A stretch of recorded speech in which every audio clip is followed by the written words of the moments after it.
Est-ce que nous sommes aujourd'hui au Québec ou en France, à un moment donné dans la mondialisation, avec des États qui sont à même de dire « Ok, tout est gratuit, on vous enferme pendant 3 ans ou 5 ans dans des cégeps et des universités, dans des écoles secondaires, primaires chez nous et tout, vous vous occupez de rien, on paye tout. » C'est plus le monde aujourd'hui, parce que les États n'ont plus les moyens. Et c'est surtout, c'est plus la même finalité. C'est plus la même finalité. Et la preuve, c'est que nos systèmes éducatifs publics produisent des chômeurs.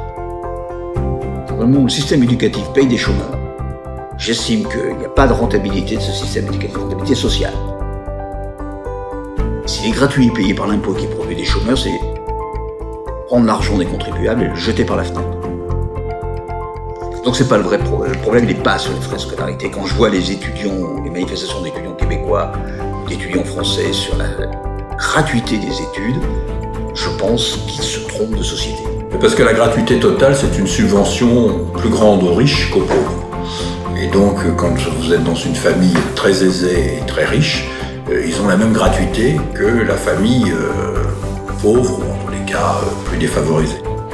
Ce qui marque la situation du Québec, c'est que depuis 15 ans, peut-être 20 ans, on est entré dans une sorte de définancement ou sous-financement chronique, pernicieux et grandissant.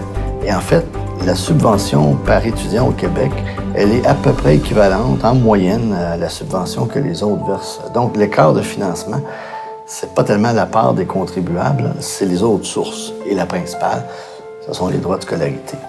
Le Québec est la seule région en Amérique du Nord où on a des droits de scolarité uniformes à travers tous les cycles, à travers tous les programmes. Il faut s'assurer que l'on maintienne l'accessibilité, mais qu'on maintienne également la qualité. Si on passe de droits de scolarité qui sont présentement au Québec très, très faibles à des droits de scolarité qui se rapprochent de la moyenne canadienne, je ne vois pas que ça va d'aucune façon avoir d'impact significatif sur la fréquentation. L'université française, elle est gratuite, mais les gens la fuient. C'est très accessible, mais il n'y a pas de qualité. Ce qui se passe en France, présentement, ce que ça indique, c'est qu'il y a un appétit pour des formations de qualité. Et les grandes écoles, dans la mesure où elles ont la marge de manœuvre, réussissent à attirer une clientèle grandissante de gens qui sont prêts à payer davantage. On n'a pas besoin, nous, de créer ce système parallèle, mais si on aménage notre réglementation puis notre gestion du système pour permettre un peu plus de personnalisation, un peu plus de liberté, on va trouver beaucoup de niches comme ça. Et je pense que ça va être pour le bénéfice de tous. J'ai toujours été surpris de voir que des familles acceptent de prendre un crédit pour acheter une voiture ou une télévision, et parfois rechignent à prendre un crédit pour l'éducation. Pour moi, j'ai envie de dire, je comprends pas bien, parce qu'il y a une sorte de consommation parfois un peu bébête qui est celle de la télé ou de la voiture.